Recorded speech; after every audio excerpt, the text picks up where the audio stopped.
Bonsoir et bienvenue à vous en direct sur Public Sénat. Voici les titres du 22h ce soir.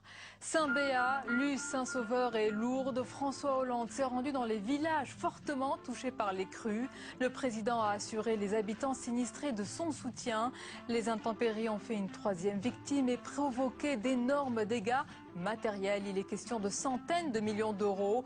Nous serons en direct avec le conseiller général de Saint-Béat, village qui a été submergé par les eaux de la Garonne. Les partenaires sociaux, pas vraiment convaincus à l'issue de la première journée de la conférence sociale. Chacun a tenu à rappeler ses revendications en matière d'emploi, de pouvoir d'achat ou encore sur la réforme des retraites. L'analyse à suivre de Jean-Louis Gombaud. Et puis affaire Tapie Crédit Lyonnais, affaire Bettencourt, supposé financement libyen de la campagne de 2007. À chaque jour, sa révélation dans les médias. Nous parlerons de tous ces dossiers et des relations médias-justice avec notre invité ce soir. C'est le journaliste au Monde Fabrice Lhomme, tout à l'heure. Voilà pour le programme de votre 22h. Merci d'être en notre compagnie. En déplacement dans les villages sinistrés, François Hollande a promis la solidarité de l'État. À Saint-Béat, à Luz, Saint-Sauveur et à Lourdes, le président a constaté les dommages colossaux dans tous ces villages sinistrés. Urgence pour sauver et urgence pour réparer, a-t-il martelé. L'état de catastrophe naturelle devrait être rapidement reconnu pour les Hautes-Pyrénées et la Haute-Garonne. On voit tout cela avec Julie Hulin. L'État est là. C'est le message qu'a voulu faire passer cet après-midi François Hollande en se rendant au chevet des victimes d'inondations. À ses côtés, Manuel Valls et Delphine Bateau. Leur promesse, un état de catastrophe naturelle reconnu avant la fin de la semaine prochaine. À Saint-Béat, l'un des villages de Haute-Garonne le plus touché, le président de la République a également assuré les commerçants de tout son soutien. Parce qu'il faut suspendre tous les paiements de cotisations, de taxes pour que pendant qu'ils sont fermés, ces commerces n'aient pas à payer la moindre facture, et puis leur donner des avances immédiates de trésorerie et puis voir avec les assureurs comment les fonds peuvent être débloqués très rapidement. On ne peut pas attendre. C'est ça le mot-clé, c'est l'urgence. Urgence pour sauver, urgence pour maintenant réparer. Urgence également du côté de Lourdes. Les édifices religieux sont dévastés, mais pas question de laisser fermer trop longtemps un site qui accueille chaque année 6 millions de visiteurs. Les sanctuaires vont réouvrir dès que nous aurons les conditions de sécurité. Et nous y arriverons vite. S'il est encore trop tôt pour dresser un bilan de ces intempéries, la note devrait être salée. La FNSEA évalue les dégâts agricoles à plus de 500 millions d'euros et réclame la mobilisation de fonds nationaux ainsi que des allègements fiscaux. Et nous sommes en ligne avec le sénateur de la Haute-Garonne et conseiller général de Saint-Béat, Bertrand Ban. Bonsoir. Bonsoir. D'abord, dites-nous quelle est la situation ce soir dans votre village. Alors, si vous voulez, tout le canton a été impacté par ces inondations historiques, j'entends par là, en tout cas extraordinaires, qu'il n'y a pas de mémoire d'homme ni de crue centenale qui puisse faire référence à celle qui est arrivée. Donc nous sommes sur des hauteurs d'eau qui n'avaient pas été jusque-là atteintes. Donc le village de Saint-Béat est dévasté, 28 commerces qui sont même pas noyés, qui ont explosé puisque l'eau, les arbres, les appareils ménagers, tout ça ont fait des coups de boutoir qui ont fait exploser tous les commerces. Les 2 campings sont rasés avec les caravanes et mobil-hommes qui pour certains sont partis au cours des flots pour aller se fracasser dans les ponts. Donc c'est un vrai désastre sur toute la rive de la Garonne, dont il y a 7-8 villages, mais Saint-Béat est vraiment détruit. Et nous avons fortement apprécié, bien sûr, la présence du président de la République aujourd'hui. Justement, en déplacement à Saint-Béat, le président de la République a promis la solidarité de l'État. En quoi consistera cette aide? Le savez-vous déjà précisément? Mais d'abord, je tiens à dire que nous avons eu droit, par la solidarité des SDIS, des services départementaux d'incendie de secours, à 450 pompiers de plusieurs départements de France qui sont venus en renfort, 150 gendarmes, 6 hélicoptères. Et c'est grâce à ça, et peut-être un peu de chance, que nous n'avons aucune victime dans notre département, ce qui est un exploit ou en tout cas un coup de chance fabuleux. Donc le président de la République a constaté, réellement il avait survolé un hélicoptère, mais une fois qu'il a pu atterrir et que on s'est promené, enfin, le mot ne convient pas, avec des bottes au milieu de marécages de boue, puisque une fois que les eaux se retirent, il reste quelquefois 1 mètre de boue, de vase. Il a pu constater effectivement l'ampleur des dégâts, et il a été auprès du maire de Saint-Béat, des élus, de moi-même et du président du conseil général qui était là, d'un grand réconfort, et il nous a promis des aides, de la même façon que le conseil général fera des aides exceptionnelles, parce que sinon ce sont des villages qui seront rayés de la carte s'il n'y a pas une solidarité à la fois nationale que nous a promis le président de la République, et ensuite les collectivités territoriales du sud de la France, en particulier le conseil général et le conseil régional, nous aideront. Bertrand Auban, puisque vous parlez de solidarité, peut-être pour terminer, peut-on insister sur la solidarité des habitants, des riverains, notamment à Saint-Béat? Non seulement des habitants des riverains, mais de tout un tas de communes de l'agglo toulousaine qui auront envoyé du matériel avec des fonctionnaires territoriaux de voirie. Et tout ça a été parfaitement ordonné, de façon un peu militaire pour pas qu'il y ait de dispersion. Nous avons aujourd'hui recueilli sur Saint-Béat 380 bénévoles extra-cantons qui sont prêts à venir en se retournant les manches, avec une pelle, etc., pour nous aider. Et nous sommes en train de l'organiser. Donc vraiment, on les mettra sous la coupe de la protection civile pour être efficaces. Donc, dans notre malheur, nous avons pu constater que la France est une grande république de solidarité, et que les gens, finalement, ont des réactions très humaines, et c'est ce qui compte aujourd'hui pour ces populations qui sont désespérées. Merci beaucoup. Merci à vous, Bertrand Auban, pour votre témoignage. Dans l'actualité à présent, les partenaires sociaux pas vraiment convaincus à l'issue de la première journée de la conférence sociale. Syndicats, patronat, chacun a tenu à rappeler ses revendications en matière d'emploi, de pouvoir d'achat ou encore, bien sûr, sur la réforme des retraites. Les détails avec Simon Barbary. Sur les 3 thèmes majeurs de la conférence sociale, la réforme des retraites, l'emploi et le pouvoir d'achat, François Hollande n'a ce matin pas convaincu les partenaires sociaux. Il ne nous a pas rassurés sur la préoccupation première des Français qui est le salaire, puisqu'il n'a même pas évoqué la question de la rémunération des salariés dans ce pays. Il n'a pas évoqué la question du montant des pensions pour les retraités, qui est une question également importante. Et c'est bien le dossier épineux des retraites qui cristallise les désaccords. Si le MEDEF entend aborder cette conférence dans un esprit constructif, la question de l'âge légal du départ à la retraite doit être mise sur la table. Il est évident que le pessimisme, le doute sur l'avenir que nous éprouvons tous est lié au fait que la question des retraites n'est toujours pas résolue, est lié au fait que la question de l'âge légal est toujours un tabou.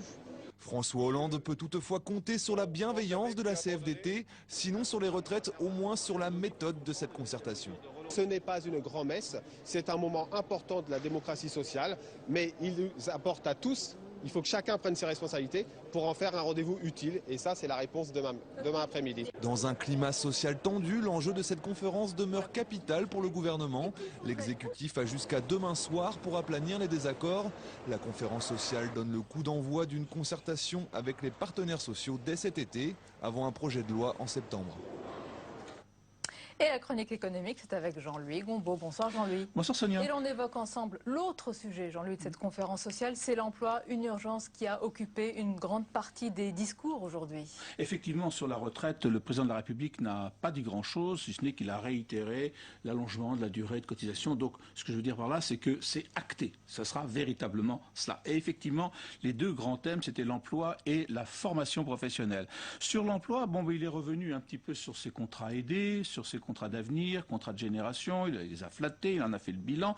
L'annonce simplement nouvelle qu'il nous a faite ce matin, c'est de nous dire que sur les contrats d'avenir seront désormais élargi aux jeunes qui ont une formation. Jusqu'à présent, c'était réservé aux jeunes qui n'avaient pas de formation. Autrement dit, il enlève ce qui était l'originalité de ces fameux contrats d'avenir. On revient en fait aux anciens emplois jeunes. Mais là, on l'attendait, et là où il y aura sans doute des conclusions à ce sommet social, où il ne sortira pas que du vide, c'est sur la formation professionnelle. Il est clair que le président de la République compte beaucoup sur cet aspect pour réinsérer les chômeurs dans le monde du travail. D'abord, dès le départ, avec la formation des jeunes en relation avec les petites et moyennes entreprises. Il a bien dit que les petites et moyennes entreprises devaient participer à la formation de ces jeunes. Il n'a pas dit tellement comment. Ensuite, il a dit, sur les 200 000 emplois non pourvus qui existent en France, qui sont abandonnés parce qu'il n'y a personne pour répondre aux candidatures, il faut s'engager à ce qu'il y ait 100 000 jeunes qui soient rapidement formés afin qu'ils puissent répondre aux offres d'emploi qui sont formulés. Il n'a là pour non plus tout à fait dit comment. Mais ce qui est intéressant, c'est qu'il a dit qu'il faut revoir tout ce problème de la formation professionnelle. Il sait qu'il y a un budget de 30 milliards d'euros là-dedans, que dedans il y a les syndicats, le MEDEF, les régions, Pôle emploi. Il faut revoir tout ça pour accélérer la formation et que les jeunes sincères. Et je veux dire par là qu'il sait que c'est là le point qui va lui permettre de faire baisser sa fameuse courbe du chômage à la fin de l'année, c'est-à-dire sortir les jeunes des statistiques du chômage, les mettre en formation afin qu'ils puissent retrouver un emploi. Et on découvre à l'instant, Jean-Louis, les prévisions de l'INSEE. Oui. L'embargo a été levé à 22 h. Est-ce qu'elles sont de nature à contrarier, on le voit, le chiffre moins 0,1%, donc sur l'ensemble 2013, est-ce qu'elles sont de nature à contrarier ces prévisions, le calendrier de François Hollande dans sa lutte contre le chômage, c'est-à-dire l'inversion de la courbe du chômage d'ici à la fin de l'année? Alors justement, dans le rapport qui sort juste à l'instant de l'INSEE, il est bien écrit que le chômage va continuer à augmenter jusqu'à la fin de l'année. Donc l'idée d'inverser la courbe du chômage d'ici à la fin de l'année est en tout cas contredite par l'INSEE, qui effectivement a des prévisions qui sont rose pâle, dirons-nous. Effectivement, la baisse du PIB de 0,1%, tout ça, on a l'impression d'une économie qui stagne, qui n'a plus de ressort. Pouvoir d'achat en berne, consommation en baisse. D'où vient l'espoir, nous dit l'INSEE dans sa note de conjoncture? Sans doute un peu de l'exportation grâce à la reprise dans un certain nombre de pays. Alors est-ce que ça contredit François Hollande? Peut-être, mais ça va renforcer aussi sa détermination, peut-être aussi. Nous aurons donc l'occasion d'en reparler. Merci beaucoup Jean-Louis Gombaud pour votre analyse. Affaire Tapie Crédit Lyonnais, affaire Bettencourt, supposé financement libyen de la campagne de 2007 à chaque jour. Sa révélation dans les médias. Nous parlerons de tous ces dossiers et des relations médias, justice avec notre invité dans un instant. C'est le journaliste au Monde, Fabrice Lhomme. Mais d'abord, retour sur les révélations du jour avec Yael Goujon. Regardez. Surprise ce matin, la Cour de cassation s'est déclarée incompétente pour décider du dessaisissement des 3 magistrats qui instruisent l'affaire Bettencourt. Cette procédure doit statuer sur l'abus de faiblesse à l'encontre de l'héritière de L'Oréal. 7 personnes sont mises en examen, notamment Nicolas Sarkozy, ainsi que son ministre du budget de l'époque, Éric Woerth. Motif de la requête de la défense, la proximité du juge Gentil avec l'une des expertes médicales du dossier s'exprimant sur l'état de santé de Liliane Bettencourt. Ce n'est donc pas sur le fond de l'affaire que la Cour de cassation s'exprime. La plus haute juridiction considère simplement que cette requête ne doit pas viser l'ensemble des 3 magistrats, mais plutôt les juges en particulier. C'est pourquoi elle se déclare incompétente. La Cour de cassation ne s'est pas prononcée sur les griefs que nous avons formés et elle renvoie au premier président de la Cour d'appel le soin de le faire. Plusieurs autres dossiers menacent l'ancien président.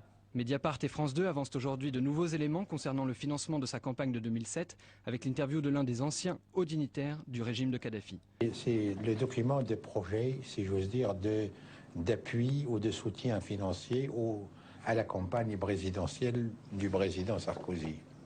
Nous vous demandons de verser la somme de 50 millions d'euros ici. Déjà en 2011, le fils du colonel Kadhafi, Saïf al-Islam, avait porté cette accusation. Depuis, la controverse avait été relancée par un document publié en 2012 et une information judiciaire a été ouverte en avril dernier. Et notre invité ce soir, Fabrice Lhomme, journaliste au Monde. Bonsoir. Bonsoir. Et bienvenue à vous. Commençons d'abord par évoquer cette affaire Tapie Crédit Lyonnais. Votre journal, Le Monde, a titré ce soir sur de nouvelles révélations. Les témoignages semblent s'accumuler sur la partialité du juge arbitre Estoupe. Oui, a priori, le juge Estoupe est celui qui est le plus dans le collimateur des magistrats qui enquêtent sur cet arbitrage. Là, ce qu'on révèle ce soir, c'est que M. Estoupe serait intervenu pour épargner une peine de prison ferme à Bernard Tapie en 1998, éventuellement en essayant d'influencer un jugement d'une cour d'appel, puisqu'à l'époque, M. Tapie était sous le coup d'une peine de prison dans le cadre de l'affaire des comptes de l'Olympique de Marseille. Et donc, c'est un nouveau nouvel élément, on va dire, qui jette la suspicion sur l'impartialité de M. Estoupe, qui était en fait l'arbitre principal de ce litige entre Bernard Tapie et le Crédit Lyonnais. Mais vous qui enquêtez dans cette affaire, la question est pourquoi? Pourquoi ce juge arbitre et pourquoi d'ailleurs les autres personnes qui auraient poussé en faveur de l'arbitrage l'ont fait? Pour quelle récompense? Alors, pour l'instant, on se perd en conjecture. Il y a quelques hypothèses. La principale, c'est que Bernard Tapie aurait apporté à Nicolas Sarkozy non seulement un soutien très fort en 2007, puisqu'il s'était prononcé en sa faveur, mais aurait aussi amené en quelque sorte dans ses bagages Bernard Kouchner pour le convaincre d'entrer dans le gouvernement de Nicolas Sarkozy et ainsi de manifester la politique d'ouverture que souhaitait présenter le nouveau président. Et donc, en contrepartie, le pouvoir sarkozyste aurait aidé Bernard Tapie à gagner beaucoup d'argent. Voilà. Pierre Estoupe. Alors, d'abord, Pierre Estoupe, ce qu'il faut savoir, c'est qu'il est lié non seulement à Bernard Tapie, mais surtout à l'avocat de Bernard Tapie, c'est-à-dire Maurice Lantourne. On a découvert qu'ils avaient, comment dirais-je, participé à des arbitrages plus d'une dizaine de fois ensemble, ce qui est tout à fait anormal, ou en tout cas qui aurait dû être signalé. Donc, il y a des liens très forts. Après, est-ce qu'il y a eu d'autres, on va dire, d'autres renvois d'ascenseur? C'est précisément ce que l'enquête est en train d'essayer d'établir. Mais ce qui est certain, c'est que cet arbitrage a été vicié dès le départ. Alors dans cette affaire, le nom de Nicolas Sarkozy revient régulièrement, d'ailleurs aussi sous votre plume et celle de Gérard Davet dans Le Monde. Votre intime conviction, Fabrice Lhomme, c'est que l'ancien chef de l'État s'est montré actif dans ce dossier, mais est-ce que vous excluez totalement que par excès de zèle, d'autres aient pu l'être à sa place? Non, moi je n'exclus rien. D'abord, je ne suis pas juge, je ne peux pas décider on va dire, des responsabilités des uns ou des autres de manière définitive. J'enquête, j'amasse des documents. Ce qui paraît certain, c'est que Nicolas Sarkozy, mais ça ne vous surprendra pas, s'est impliqué dans cette affaire avec ses principaux collaborateurs, notamment son secrétaire général, M. Guéant, l'adjoint de celui-ci, M. Perrol. On voit qu'il y a eu beaucoup de rendez-vous avec notamment M. Tapie, qu'il a été question de cet arbitrage et que manifestement, il y a eu une volonté de Nicolas Sarkozy de plaider, on va dire, la thèse de Bernard Tapie. D'ailleurs, M. Sarkozy l'a fait avant même d'être à l'Élysée, puisqu'on sait maintenant que lorsqu'il était ministre des Finances, c'est-à-dire dès 2004, Bernard Tapie avait non pas des assurances, mais avait des contacts avec Nicolas Sarkozy. Donc on va dire que là, le lien, il est établi. Mais peut-être pensait-il que l'arbitrage était à cette époque-là la moins mauvaise des solutions? On n'a pas le droit d'exclure, évidemment. On peut toujours penser. C'est d'ailleurs ce qu'explique Christine Lagarde dans ses dépositions, dont nous avons publié des extraits, en disant « Mais moi, on m'a présenté ça, l'arbitrage, comme une solution intéressante pour l'État, pour essayer de limiter la casse. » Le problème, ce qui contredit un peu cette idée, c'est qu'il y a beaucoup de témoignages qui disent l'inverse. Il y a beaucoup de conseillers de Mme Lagarde qui lui avaient conseillé de ne pas aller à l'arbitrage. Il faut savoir qu'au moment où l'État va en arbitrage, il y a une décision de la Cour de cassation qui lui est favorable. Donc il n'y avait aucune raison on va dire, de transiger via une juridiction privée, qui est le tribunal arbitral, alors que la justice ordinaire était en train de donner raison à l'État. Donc évidemment, ça attise les suspicions. Alors autre affaire, autre feuilleton, c'est le dossier Bettencourt. La Cour de cassation se déclarait incompétente pour se prononcer sur le dessaisissement des juges bordelais. Demande faite, je le rappelle, notamment par Nicolas Sarkozy après la révélation des liens entre le juge Gentil et une experte médicale. Cette décision de la Cour de cassation, c'est Ponce Pilate? Non, je pense que... On se lave les mains, on laisse la décision aux autres? Non, je ne suis pas tout à fait d'accord. Je pense que la Cour de cassation dit le droit. Elle est là pour ça. La Cour de cassation ne se prononce jamais sur le fond. Elle se prononce sur la forme. Or, ce qui se passe, c'est que les avocats qui ont attaqué les juges, on va dire, se sont trompés d'adresse en quelque sorte. C'est-à-dire qu'ils n'ont pas envoyé leur courrier au bon endroit. La requête pas bien leur droit. Ils se sont trompés, ça peut arriver. Et en fait, la requête qu'ils ont formée, elle n'est pas forcément absurde, mais il ne faut pas l'adresser à la Cour de cassation, mais à la Cour d'appel. Ce qu'ils vont faire, donc ils vont faire des demandes en récusation précises contre les différents juges, les 3 juges qui instruisent l'affaire. Franchement, là on est un petit peu dans la polémique judiciaire et juridico-judiciaire qui n'intéresse pas grand monde. Suite à cette non-décision de la Cour de cassation, des syndicats de magistrats ont salué aujourd'hui ce qu'a dit la Cour de cassation. Est-ce que ça ne renforce pas le sentiment, selon vous, que c'est une corporation qui se protège, qui ne veut pas sanctionner l'un des siens, alors que les juges comme les autres peuvent se tromper, on fait tous des erreurs? je ne crois pas. Je ne pense pas qu'il y ait du corporatisme. Ce serait mal connaître, en l'occurrence, les rapports de force qu'il peut y avoir. Par exemple, pour prendre vraiment un exemple très, très simple, au tribunal de Bordeaux, vous avez les 3 juges d'instruction qui enquêtent sur l'affaire d'abus de faiblesse qui aurait été commis contre Liane Bettencourt. Et vous avez un procureur qui est assez, on va dire, assez méfiant par rapport aux actes des juges. Donc c'est bien la preuve qu'il n'y a pas une complicité, qu'il n'y a pas une espèce de corporatisme organisé qui ferait que tous les juges seraient ligués contre telle ou telle personne. Même si certains, enfin les 2 juges qui accompagnent le juge Gentil, l'une d'entre elles a un petit peu parlé en qualifiant tout cela de grand délire. C'est pas très impartial, mais...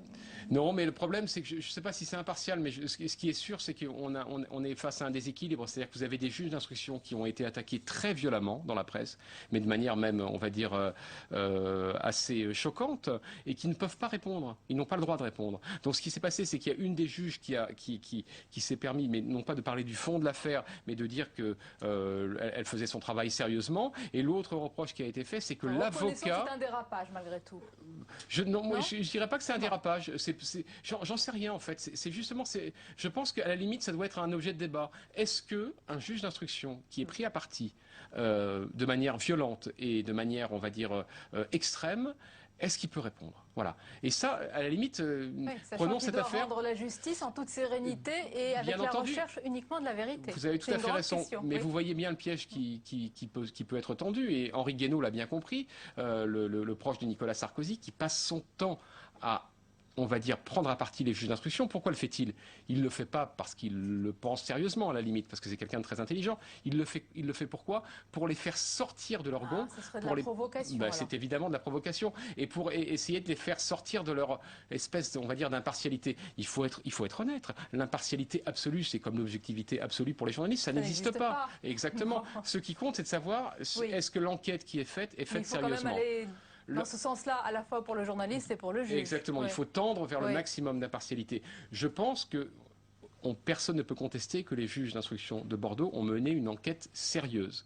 Maintenant, est-ce qu'ils ont réuni des éléments suffisants? Beaucoup de gens le contestent, malgré tout. Les mises en examen, ce qui est assez routinier, mais encore tout le monde le conteste, pas tout le monde. Regardez moi-même, pour prendre un exemple assez précis, moi j'ai été mis en examen dans ce dossier, enfin dans un volet du dossier, pour atteinte à l'intimité de la vie privée, pour avoir diffusé les enregistrements par ces juges-là, vraiment, c'est les mêmes, exactement, les 3 juges. Et bien malgré tout, parce que justement je suis objectif, je ne suis pas content d'être mis en examen, j'estime que je suis innocent, d'ailleurs en tant que mis en examen, je suis présumé innocent, et je pense que le tribunal, si ça va jusqu'au tribunal, me relaxera. Vous ne les attaquez pas pour autant. Mais c'est pour mais autant. Peut-être que vous ne voulez pas revenir en 2017 pour être président. Les enjeux ne sont pas les mêmes, Fabrice Lhomme. Mais évidemment, je ne veux pas être président, mais justement, je pense que je suis objectif. Et ce que je pense surtout devoir être très important, c'est qu'il ne faut pas attaquer les personnes et que c'est très dangereux si on attaque les juges personnellement. On peut critiquer une décision de justice, à la limite pourquoi pas, mais il ne faut pas s'en prendre aux personnes. Voilà. Et moi dans le travail que j'effectue, aujourd'hui j'ai passé toute ma journée au tribunal par exemple. Voilà, j'étais en tant que prévenu dans un dossier, j'étais attaqué, je me suis défendu, je trouve ça normal d'avoir à rendre des comptes, mais il ne viendrait pas à l'idée d'attaquer les juges. Pour terminer, vous réussissez la performance de révéler régulièrement des éléments nouveaux dans ces affaires, mais certains disent que vous contribuez à alimenter le feuilleton des éléments non vérifiés encore par la justice, mais étayés bien sûr par vos enquêtes qui s'accumulent chaque jour. Est-ce qu'il n'y a pas le risque de favoriser une justice spectacle alors que celle-ci a besoin de silence, de sérénité et même de lenteur? Alors, la justice a besoin de temps, vous avez raison, mais le problème, c'est qu'il ne faut pas confondre justice et médias. Nous sommes dans un autre rôle. Moi, je ne suis pas procureur, je ne suis pas juge, je ne suis pas policier. Je suis journaliste d'investigation, j'enquête, et lorsque j'ai réuni des éléments qui me paraissent probants, je les publie. Et point à la ligne. Ensuite, j'allais dire, le public s'en saisit. Vous en savez davantage que les juges ou les enquêteurs. Mais très sincèrement, ce n'est pas toujours le cas. Mais ça arrive, mais pour des raisons explicables, c'est qu'on n'a pas les mêmes contraintes. Moi, je peux me permettre d'interroger n'importe qui. J'ai pas de contraintes de saisine, j'ai pas de contraintes de prescription. Je peux faire ce que je veux, en quelque sorte. Par contre, je n'ai pas de moyens de coercition, et tant mieux. Mais donc, effectivement, parfois, les journalistes sont en amont de la justice. Mais je dirais, où est le problème? Ce qui compte, c'est de savoir si les informations qu'on publie sont exactes ou pas. Et je pense que les informations que publie Le Monde sont réputées pour être exactes. Et il y aura donc d'autres révélations. Merci beaucoup, Fabrice Lhomme, d'avoir été notre invité. Merci à vous. La suite du 22h avec tout ce qui vous a échappé dans le reste de l'actualité. Regardez, c'est le tour de l'info. Il est signé Cécile Sixou. 2374 boîtes de furosémide ont été ouvertes, mais aucune ne contenait de médicaments suspects. L'Agence française du médicament a donc décidé de lever l'alerte. Il y a fin d'alerte. Voilà, fin d'alerte. Le furosémide, il y a 800 000 personnes qui en prennent. Il y a 57 000 personnes qui prenaient du furosémide Teva. Toutes les substitutions sont faites, elles peuvent et doivent surtout continuer leur traitement. L'Agence de sécurité des médicaments reste tout de même prudente. Elle invite les personnes qui ont encore des boîtes de furosémide 40 mg à les échanger contre un équivalent. Un dernier tour d'honneur dans les airs et la 50e édition du Salon du Bourget s'achève. L'heure est donc au bilan pour Boeing et Airbus. Et dans le duel entre les deux avionneurs, le constructeur européen devance d'un cheveu son concurrent américain. Il empoche près de 39 milliards de dollars de commandes fermes contre 38 milliards de dollars pour le constructeur américain. Pour sauver la SNCM du naufrage, il faudra supprimer 600 postes. C'est ce qu'a annoncé aujourd'hui la compagnie maritime de transport vers la Corse, qui ne prévoit pas toutefois de licenciements secs, mais des départs anticipés, volontaires ou des non-renouvellements de CDD. Sommée en mai dernier par la Commission européenne de rembourser 220 millions d'euros d'aides trop perçues, la SNCM connaît de grandes difficultés financières. Les syndicats ont d'ores et déjà déposé un préavis de grève pour le 27 juillet. Enseigner en anglais à l'université, cette disposition de la loi sur l'enseignement supérieur avait provoqué une levée de boucliers à l'Assemblée nationale. Au Sénat, la proposition a été adoptée ce matin, notamment grâce à l'abstention de l'UMP et des centristes. Les communistes et les écologistes, eux, ont voté contre. L'article ne sera définitivement validé qu'une fois l'ensemble de la loi voté. L'examen du texte devrait s'achever demain soir ou lundi. La contestation ne fléchit pas au Brésil où ce soir encore 1 million de personnes ont promis via les réseaux sociaux d'aller manifester. Hier pourtant, les villes de Rio et de Sao Paulo ont cédé à l'une des revendications des protestataires. Elles n'augmenteront pas les prix des tickets de bus et de métro. Mais cela ne semble pas essouffler le mouvement qui cristallise désormais les frustrations de toute une population contre le gouvernement. Dépensier pour l'organisation du mondial de foot en 2014, mais peu pour les services publics.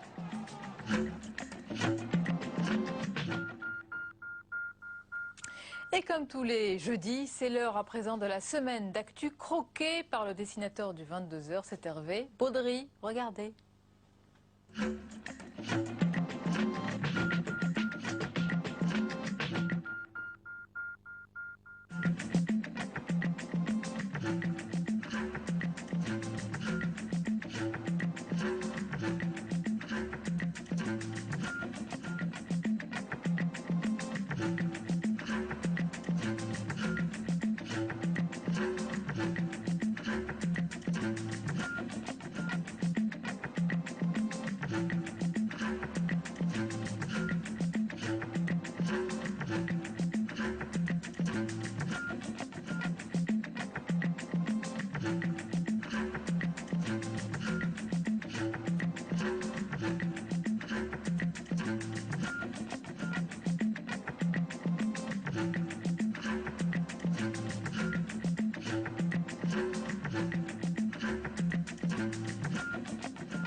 Voilà pour cette semaine d'actu d'Hervé Baudry que vous retrouvez, vous le savez, tous les mercredis soirs pour le club d'éditorialistes. Et on arrive à la fin de ce journal. Merci de nous avoir suivis. Merci plus généralement de votre fidélité. Belle et douce soirée. À lundi, avec plaisir.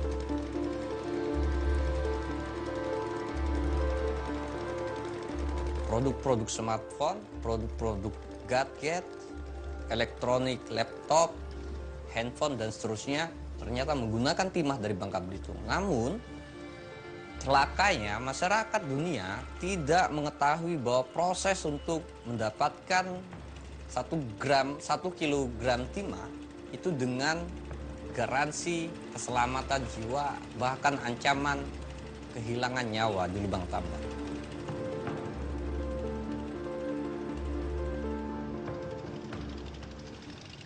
Au nord de Jakarta, les îles de Bangka et Belitung vivent une véritable ruée vers l'étain. Dans des conditions de travail dantesques, le sol est perforé par plus d'une centaine de milliers de mineurs.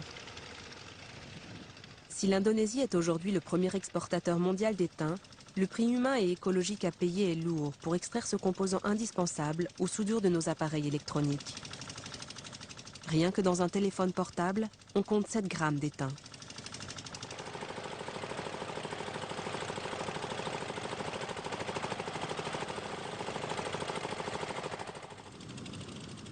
Rousdanila a 45 ans. Elle vient de Sumatra, la grande île voisine.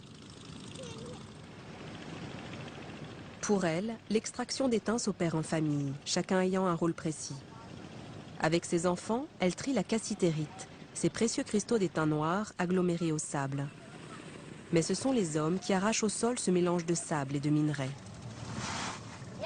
Aktivitas kami sehari-hari, suami saya bekerja di pertambangan timah dan juga anak menantu saya untuk mencari rezeki lah.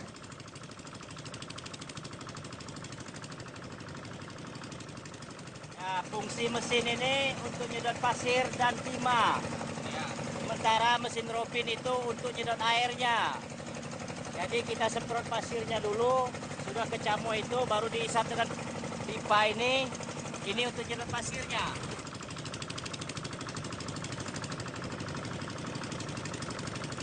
Nah, mesin kami ini rusak, putus kopelnya.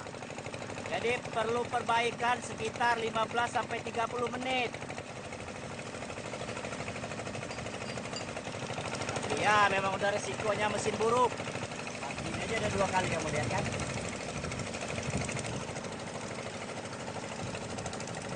Patah semua. Dans ces mines artisanales, les hommes s'enfoncent parfois jusqu'à 15 mètres de profondeur sans aucune protection. Comme Yanto, le mari de Rousdanila, la plupart des mineurs travaillent illégalement, sans permis d'exploitation. Il serait entre 50 et 100 000 mineurs illégaux à Bangka, et leur production d'étain dépasse désormais celle des entreprises officielles. Penambang ilegal yang beroperasi di Bangka Belitung, saya pikir kalau menurut pendapat saya, malah hampir 60% sampai dengan 70%-nya malah dikuasai oleh penambang ilegal.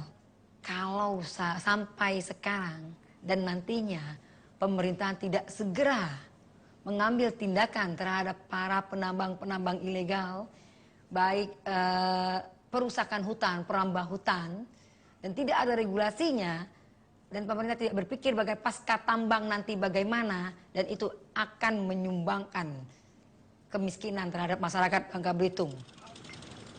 Bangka compte un peu moins d'1 million d'habitants, mais ces mines attirent chaque jour de nombreux Indonésiens venus d'îles voisines.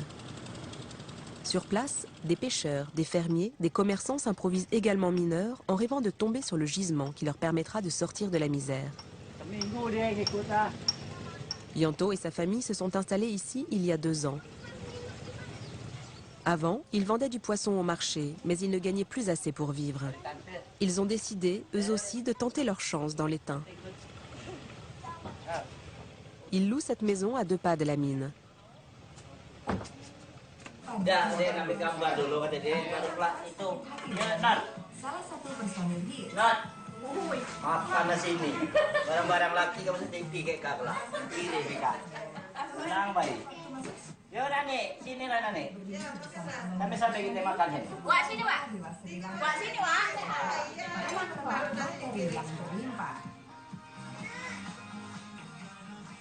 Ambil piring makan. Nah.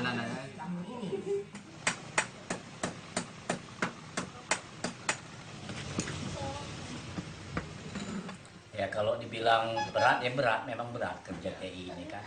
Ya kalau untuk makan ya cukupnya lah makan kan. Ya, kalau mau kata orang mau lebih itu, kalau TI macam kami ini tidak mungkin kan, tidak bisa lah. Paling dapat 8 kilo, 10 kilo kan. Kalau pilihan kerja ini sebenarnya ya banyak, tapi kan ya kita namanya Indonesia ini, kamu tahu lah sih gaji itu. Kalau untuk kerja di pabrik ini, ada apalagi macam kita di Bangka ini paling sehari 40.000, 50.000 kan.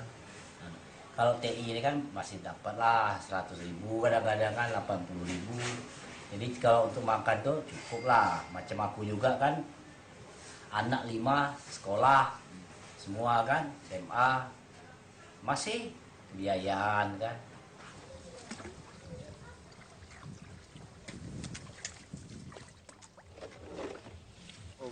Pendapatan kita ya sehari-hari itu tergantung dari penghasilan kita. Kadang-kadang ya dapat banyak ya kita belinya ya agak sedikit lah yang bergizi. Kalau dapatnya sedikit ya kita beli yang sekedarnya lah. Nah, seperti tahu, tempe, sayur.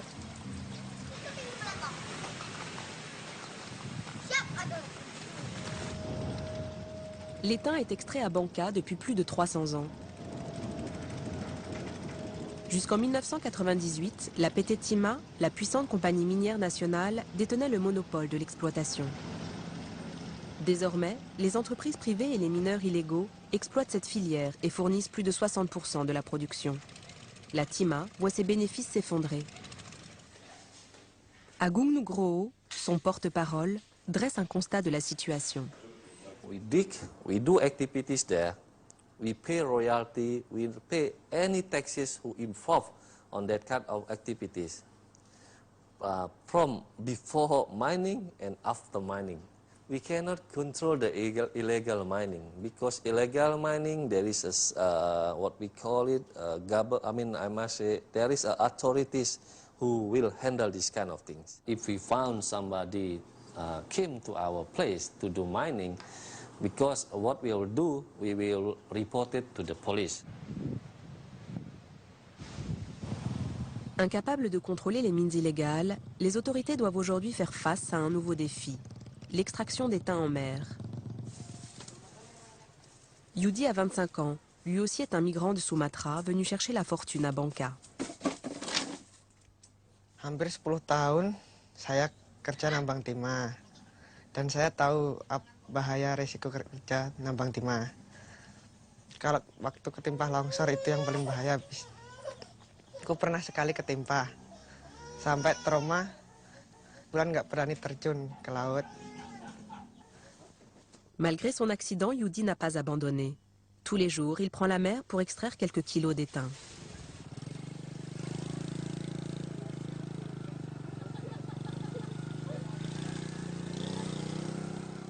Saya kerja TI nggak pasti, yang pasti dapat 10 kilo, rata-rata 10 kilo.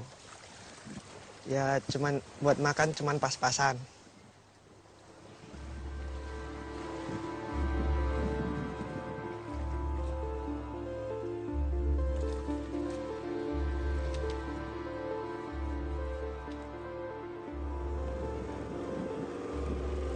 L'étain se raréfie sur le sol de Banca.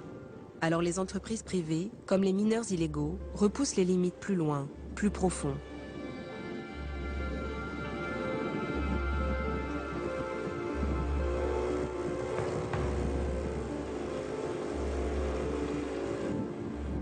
Officiellement, les dragages sont interdits à moins de 7 km des côtes.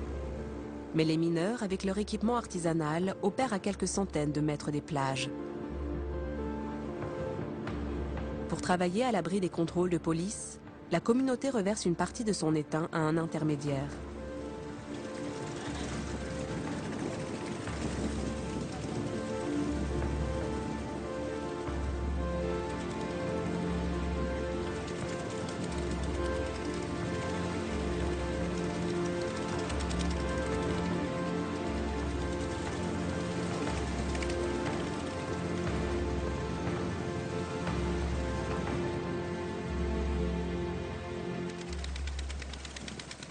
Sur sa barge de fortune, Yudi fait équipe avec un plongeur. Ce vieux compresseur, relié à un simple tuyau en plastique, va lui fournir de l'oxygène.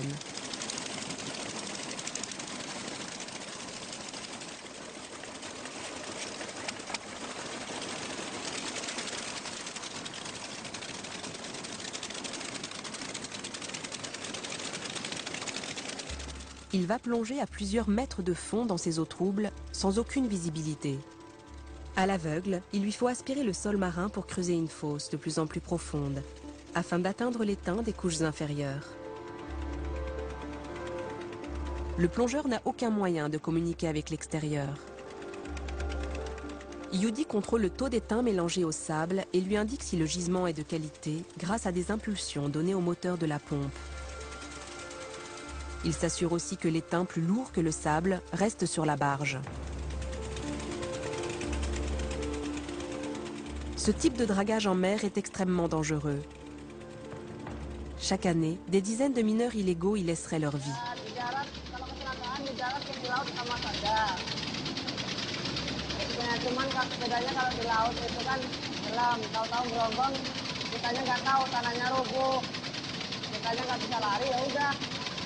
Itulah bahayanya kalau di laut. Tuh bisa mengakibatkan mati. Nah, kalau yang di sana ini bahayanya kalau terpeleset. Dan juga itu kompresor buat napas itu kan pakai bukan oksigen murni, pakai kompresor. Jadi bahaya untuk paru-paru. Tous les jours, Yudi et son collègue risquent leur vie pour quelques kilos d'étain. Un étain illégal, officiellement interdit de vente. Sur la mine de Rouzdanila, la journée touche à sa fin. Le butin de la famille est rassemblé pour être écoulé. Wah, dapat istri saya hari ini ada sekitar 4 kilo. Mudah-mudahan harganya lebih tinggi daripada kemarin. Kemarin harganya 80.000, mudah-mudahan bisa 90.000. Harga timah selalu berubah. Kadang-kadang mahal timahnya, harga timahnya. Kadang-kadang murah, kadang-kadang lebih mahal. Jadi terpaksa ngikut pasaran jual. Kalau murah, apa pulang lagi. Malgré l'interdiction d'acheter de l'étain provenant de mines illégales, Iskandar a le choix entre plusieurs collecteurs. C'est ainsi qu'on appelle ces revendeurs hors la loi qui fournissent l'étain illégal aux fonderies privées. Ils jouent un rôle central dans cette industrie et profitent du laisser-faire des autorités et de la corruption qui gangrène l'île.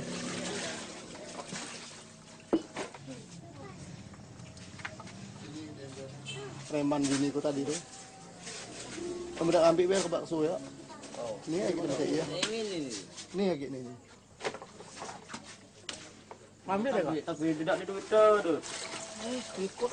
Trop rouge, le minerai n'est pas assez pur, pas assez fin. Iskandar va tenter sa chance auprès d'un autre revendeur.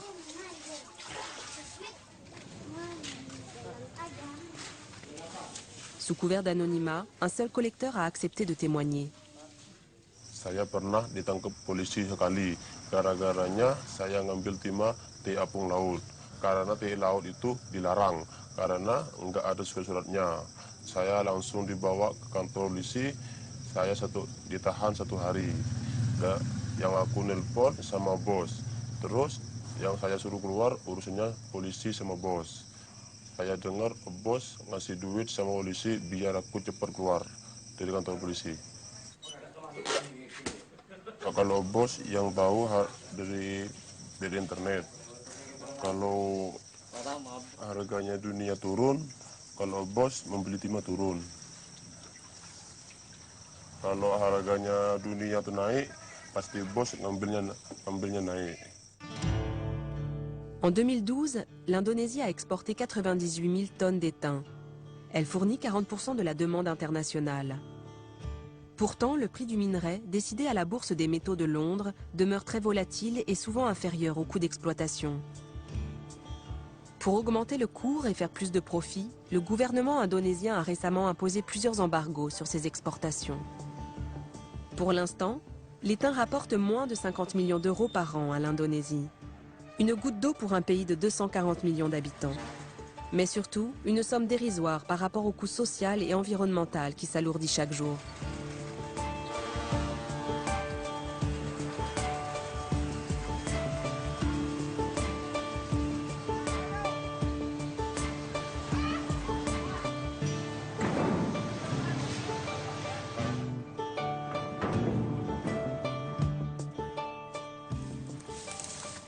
Ratno Budi dirige la branche locale de WALI, la plus grosse ONG environnementale indonésienne.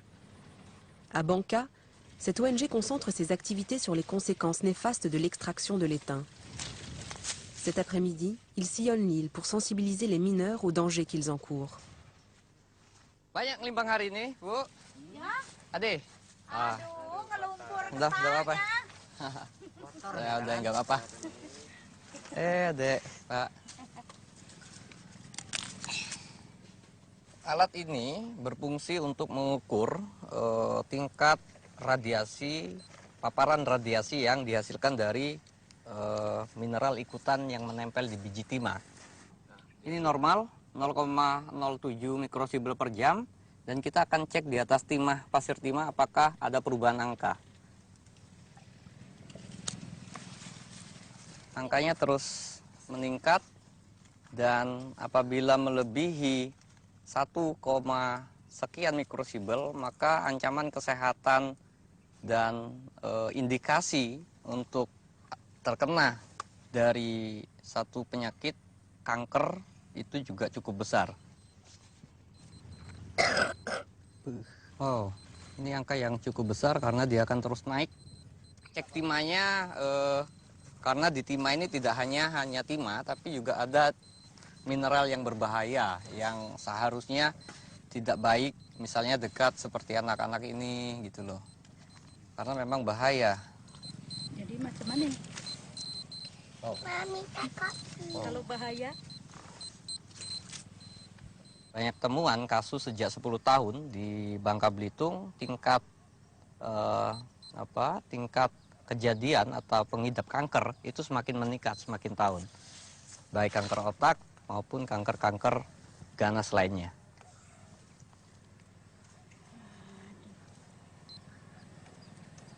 Jadi nggak boleh lagi nambang apa macam mana?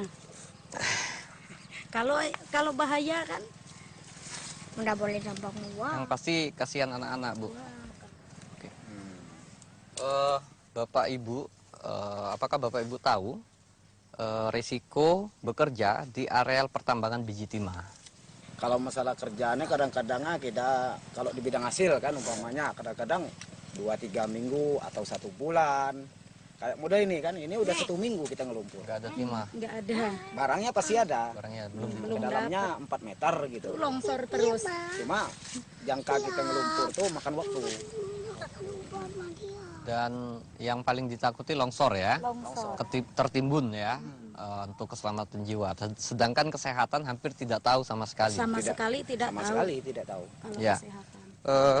Jadi untuk mencegahnya itu bagaimana? Hal yang paling mungkin sekali dilakukan adalah tidak mengajak anak-anak, itu yang pertama. Lalu yang kedua adalah memastikan bahwa timah yang kita hasilkan itu sesegera mungkin tidak disimpan atau langsung jatuh ke para pembeli. Lalu kemudian memang dipastikan kondisi para penambang pasca tambang pulang ke rumah juga bersih gitu loh. Jangan sampai nanti seperti mineral-mineral yang ada di timah itu juga menempel di badan dan tersentuh oleh anak-anak.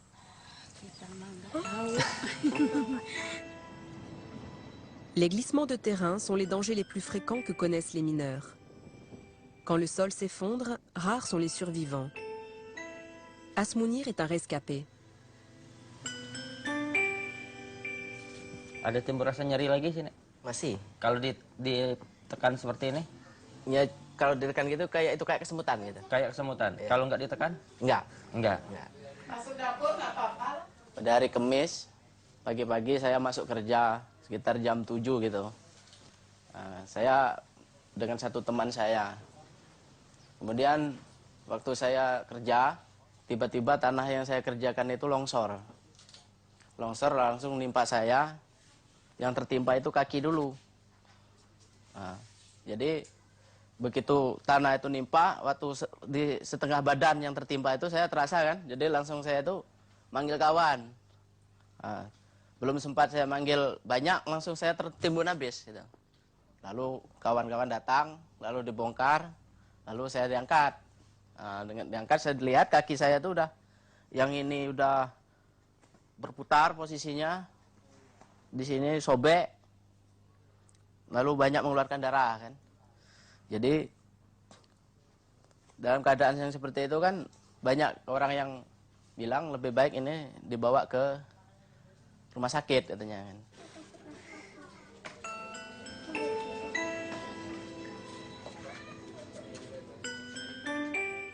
À Banka, il n'existe aucune donnée officielle sur les victimes d'accidents de mine.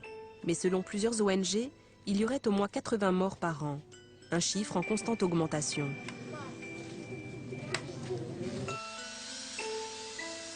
Asmonir, lui, ne retournera plus dans la mine. Il parvient désormais à survivre de ses talents de menuisier.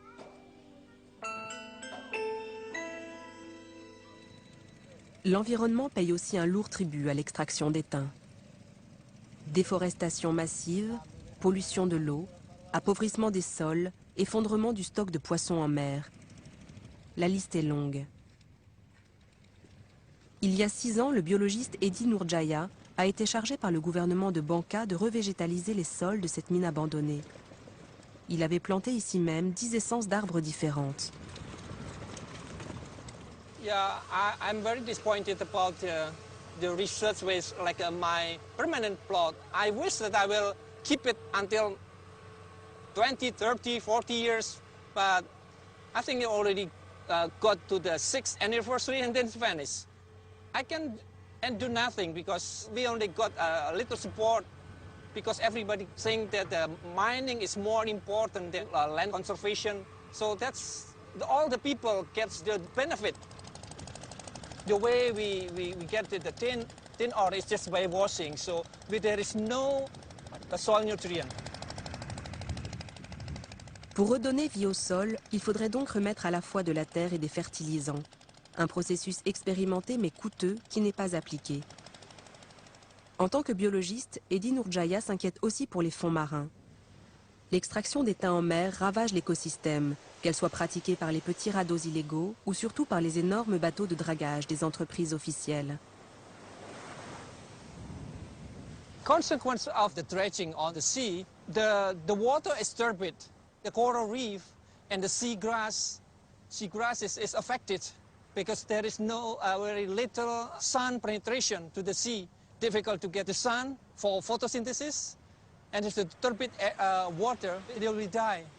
And also the fish and also the plankton is affected by the mining. It takes 100 or 1,000 years to be back as normal again.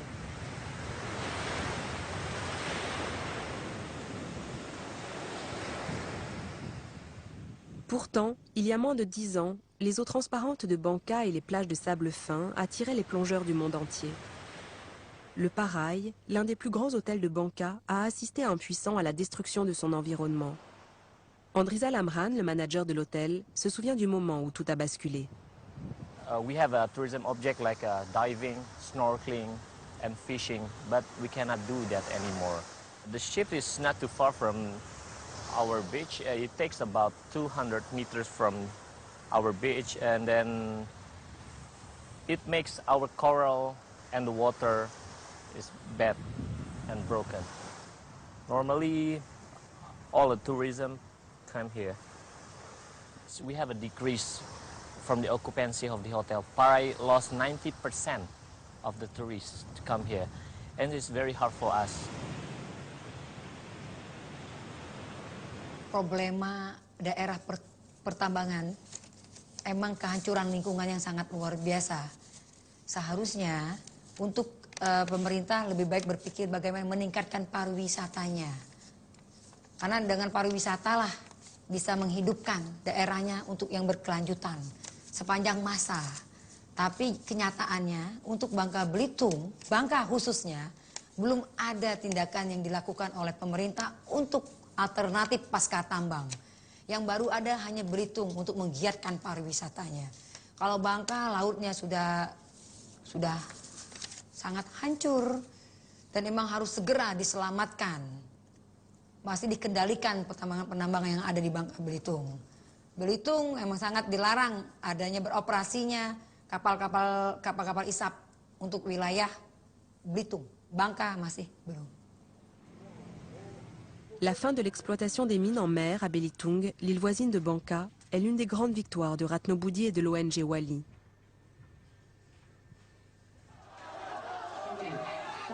En parvenant à fédérer les pêcheurs et la société civile, Wali a pu organiser une manifestation réunissant plus de 10 000 personnes.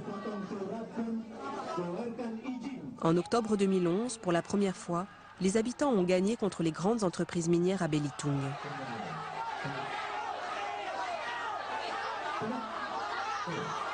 Keberhasilan dan satu bentuk sukses dari kampanye besar ini dengan hasil bahwa pemerintah menggaransi untuk tidak mengeluarkan bentuk perizinan tambang laut apapun. Lalu yang kedua, pemerintah menggaransi sampai dengan hari ini tidak akan ada aktivitas pertambangan apapun. Wali s'est associé aux Amis de la Terre, une ONG présente dans plus de 72 pays pour mener son combat au niveau international. Targetnya adalah publik di seluruh dunia paham, tahu, dan mendapat input yang baik terkait dengan bagaimana produksi, bagaimana hubungan pasok timah mulai dari Bangka Belitung sampai dengan ke perusahaan-perusahaan yang menggunakan timah dari Bangka Belitung. Salah satunya misalnya hasil investigasi kita menemukan Samsung, Apple, Philips, dan seterusnya ternyata menggunakan timah dari Bangka Belitung. Kami hanya minta garansi bahwa sebaiknya masyarakat di seluruh dunia maupun perusahaan yang mengkonsumsi timah dari Bangka Belitung memiliki peraturan-peraturan yang mendesak agar kepulauan ini mendapat garansi. Kepulauan Bangka Belitung memiliki masa depan yang lebih baik dan tidak terus bergantung dari sektor pertambangan. À 10 000 km de là, l'Union européenne travaille actuellement sur un projet de loi imposant plus de transparence aux entreprises pétrolières, gazières et minières.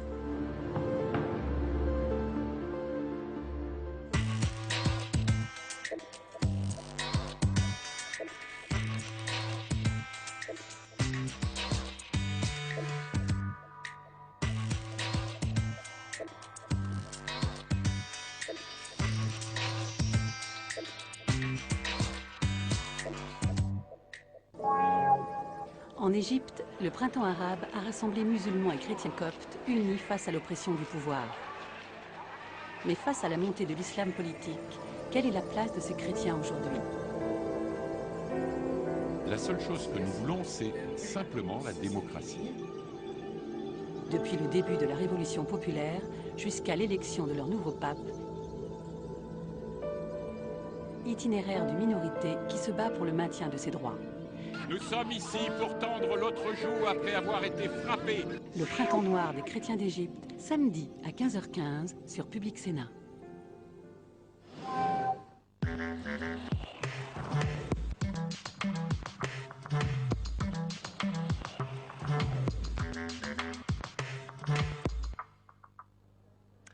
Voilà, après les questions d'actualité au gouvernement cet après-midi au Sénat, eh bien nous refaisons maintenant la séance avec différents invités pour traiter avec eux de ces questions d'actualité.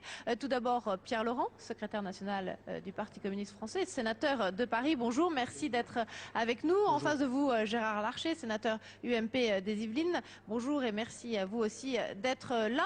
On va parler de la conférence sociale ouverte ce matin à Paris par le président de la République. Gérard Larcher, tout d'abord, vous qui avez été ministre du Travail, sur la forme, est-ce que vous approuvez la méthode? Finalement, jamais les partenaires sociaux n'ont autant été associés. C'est pas tout à fait exact. En fait, c'est l'application de la loi de janvier 2007 un texte que je connais bien parce que je l'avais défendu. C'est ce texte qui prévoit l'agenda social. Et je crois que tout ce qui relève du dialogue social est positif. Donc sur la méthode, je ne peux que partager, car c'est vraiment la démarche qui me semble, j'allais dire, la bonne démarche.